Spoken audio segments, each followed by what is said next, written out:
আবাসনের কুয়োখোড়াকে কেন্দ্র করে চাঞ্চল্য, দুর্গাপুরে করা হয় রাস্তা অবরোধ। একই সাথে বেআইনি বহুতল গড়ার অভিযোগ কর্ণধারের বিরুদ্ধে। পরে দুর্গাপুর থানার ফরিদপুর ফাঁড়ির পুলিশ এসে স্থানীয়দের সাথে কথা বলে অবরোধ তুলে দেয়।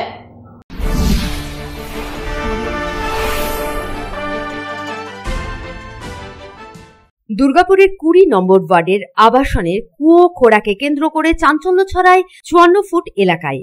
এলাকাবাসীদের দাবি, প্রায় 60 ফুট কুয়ো খুঁড়ে ফেলায় পার্শ্ববর্তী বাড়িগুলিতে কুয়োর জল তলানিতে ঠেকেছে, ফলে জল সংকটে ভুগছেন এলাকাবাসীরা। কুয়োর জল একদম শুকিয়ে গেছে, একদম নিচে চলে যাচ্ছে, আমরা জল পাচ্ছি না, মানে খুবই অসুবিধা। কি কারণের জন্য এমনি হয়েছে?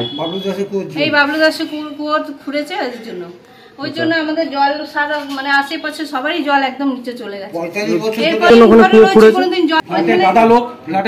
ফ্ল্যাটে জল নেই, তাই জন্য হ্যাঁ ফ্ল্যাট বানিয়েছে, জল পাচ্ছে না। এবার আলাদা এখানে জল খুঁড়া ছিল একটা, সেটা বন্ধ করে দিয়ে এখন ওইটা খুঁড়েছে।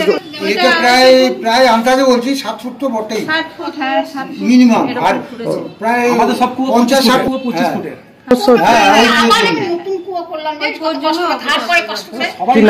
দুবার দিলেই নিচে মাটি দেখা যাচ্ছে, মানে এমন অবস্থা। বহুবার সংস্থার কর্ণধারকে বলেও কোনো লাভ হয়নি। তার ফলে রাস্তা অবরোধ করে বিক্ষোভ দেখাতে শুরু করে এলাকাবাসীরা।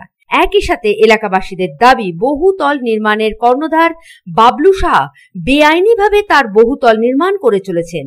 ইলেকট্রিক্যাল ট্রান্সফরমার নিয়ম অনুসারে নিজের জায়গার ভেতরে বসানো উচিত, কিন্তু তা না করেই তিনি রাস্তার ওপরেই ট্রান্সফরমার বসিয়েছেন। ফলে বড়সড় দুর্ঘটনার আশঙ্কাও রয়েছেন বলে দাবি এলাকাবাসীদের। এই সমস্যা আজকের নয়, সমস্যা দীর্ঘদিনের। কারণ যে কনস্ট্রাকশন আপনারা দেখছেন, কনস্ট্রাকশনটা মোটামুটি পুরোটাই ইললিগেল। ফায়ারের কোনো রকম কোনো কানেকশন নেই, সেটা ওনার ব্যাপার। এই যে ট্রান্সফর্মার, ফ্ল্যাটের আমরা যতটুকু আইন বুঝি, ফ্ল্যাটের ট্রান্সফর্মার উনি ফ্ল্যাটের যে নির্দিষ্ট জায়গা সেই জায়গার মধ্যে বসাতে পারেন, ফ্ল্যাটের বাইরে ট্রান্সফর্মার উনি বসাতে পারেন না।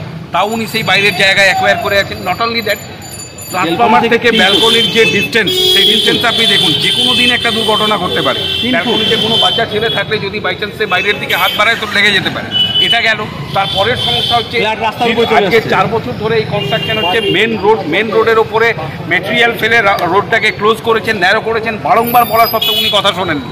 এরপর হয়েছে কি, কুয়ো 25 ফুটের মধ্যে কুয়োয় জল চলে আসে, কিন্তু উনি দেখা যাচ্ছে আজকেও আমরা দেখলাম যেটা প্রায় 50 থেকে 60 ফুট মতন হচ্ছে গিয়ে আপনার গর্ত করা হয়েছে। ফলে কি হচ্ছে, আশেপাশের সমস্ত কুয়োর জলের লেয়ার নেমে গেছে। এবং এটাকে কুয়ো বললে ভুল হবে, এটা মানে ইনারা, মানে আমরা যেটা পুরোনো দিনে দেখতাম যে একটা ইনারা কেটে গোটা গ্রামের জলের সমস্যার সমাধান করা হতো, ঠিক ওই রকম উনি এই 26টা ফ্ল্যাটের সমাধান করতে চাইছেন এই কুয়োর মাধ্যমে। কর্পোরেশনের জলের অবস্থা আপনারা জানেন। এইবার এই কুয়োর আমরা কোনো অবস্থাতেই করতে দেব না। একই সাথে বেআইনি বহুতল গড়ছেন তিনি বলে অভিযোগ এলাকাবাসীদের। পরে দুর্গাপুর থানার ফরিদপুর ফাঁড়ির পুলিশ আসলে এলাকাবাসীদের সঙ্গে কথা বলে অবরোধ তুলে দেওয়া হয়। তবে এই ঘটনার জেরে প্রায় ঘন্টা খানেক অবরুদ্ধ থাকে রাস্তা। দুর্গাপুর থেকে সাধন রুজের রিপোর্ট, पब्लिक टाइम्स। रानीगंज शहर की लाइफलाइन एनएसबी रोड से सटे पॉश रेसिडेंशियल एरिया में श्रीजी बिल्डर्स एंड डेवलपर्स लेकर आया है श्रीजी टावर्स। श्री श्याम मंदिर एवं अमृत कुंज आश्रम के निकट सदानंद चक्रवर्ती लेन में खुले एवं सुनहरे वातावरण में बन रहा है श्रीजी टावर्स। आपके बजट में फिट होगा अत्याधुनिक सुविधाओं से लैस श्रीजी टावर्स की 2 और 3 BHK फ्लैट्स। श्रीजी टावर्स के ब्लॉक ए में 900 स्क्वायर फीट से लेकर 1200 स्क्वायर फीट और ब्लॉक बी में 1000 स्क्वायर फीट से लेकर 1300 स्क्वायर फीट के 2 और 3 BHK फ्लैट्स होंगे उपलब्ध। इस रेसिडेंशियल टावर में आपको मिलेगी 24 आवर पावर बैकअप और सिक्योरिटी की सुविधा। इसके अलावा कम्युनिटी हॉल, जिम्नेशियम, लिफ्ट और पार्किंग स्पेस की सुविधा होगी उपलब्ध। अब अपने घर का सपना होगा पूरा। अधिक जानकारी के लिए संपर्क करें 9614147280।